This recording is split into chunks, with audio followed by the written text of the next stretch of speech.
Je propose plusieurs services pour vraiment permettre aux personnes de devenir jardiniers. C'est vraiment de réconcilier l'humain avec la nature, avec le jardinage. Je vais tout faire pour que les personnes s'impliquent dans leur jardin. Une fois que moi je pars, le jardin continue à vivre avec les humains qui sont sur place.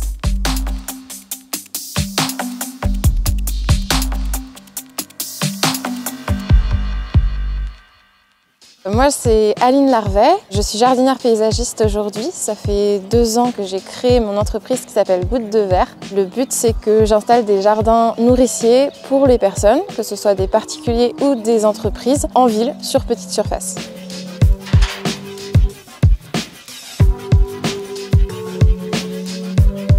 Aujourd'hui, je suis jardinière paysagiste, mais c'est une reconversion professionnelle parce qu'avant, je faisais quelque chose de complètement différent. J'ai intégré l'école des officiers de la gendarmerie nationale et j'ai fait ça pendant 3 ans. Et ça a vraiment été un déclic pour moi parce que à cette période-là, je me suis rendu compte que j'étais pas du tout à ma place, que j'étais pas censée faire ce métier-là. Et ma place, je l'ai vraiment trouvée en me reconnectant à qui j'étais, donc vraiment accepter la rencontre avec moi-même parce que finalement, je me connaissais pas du tout.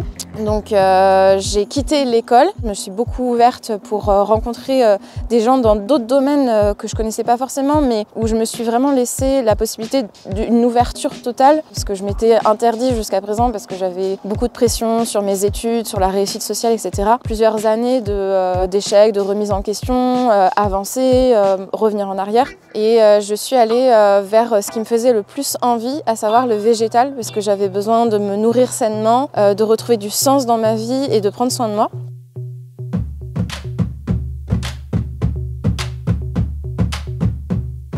J'ai fait un stage en permaculture qui m'a ouvert les yeux sur plein de choses que je soupçonnais pas d'exister. Après, j'ai eu envie de creuser le sujet de l'alimentation et de cultiver son alimentation.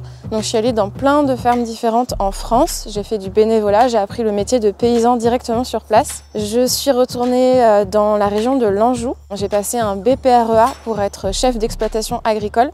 Je me suis reposé des questions. Je me suis dit, mais est-ce que c'est vraiment agricultrice finalement ce que je veux faire dans ma vie? Bah non. J'ai pas forcément envie de produire pour produire.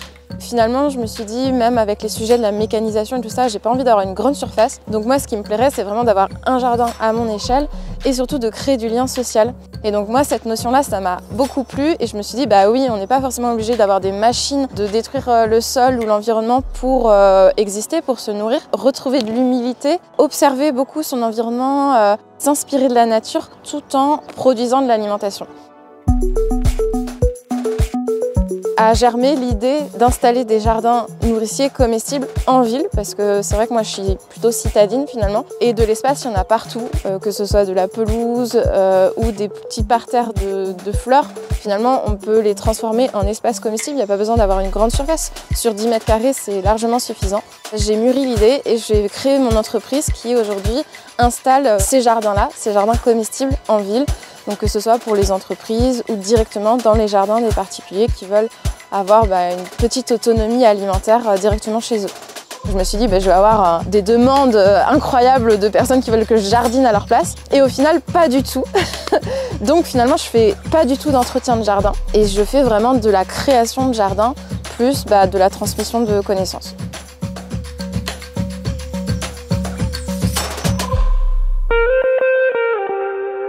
Déjà de ne pas cultiver sur une trop grande surface, ça c'est le conseil qui revient le plus souvent, mais c'est vrai, cultiver ne serait-ce que sur 1 mètre carré pour observer cet espace-là et ensuite avoir bien conscience que le sol c'est normal d'avoir des mauvaises herbes, par contre il faut retrouver un équilibre avec ça, c'est-à-dire que à la fois il faut pas trop désherber parce que les mauvaises herbes ont une fonction, ont un rôle, mais en même temps il faut quand même se faire sa place d'humain et pouvoir cultiver. Donc je conseillerais de ne pas enlever toutes les mauvaises herbes et ne pas se battre trop violemment avec la nature, recréer des zones où voilà, c'est enherbé mais on est quand même vigilant à ce qu'elle soit quand même présente.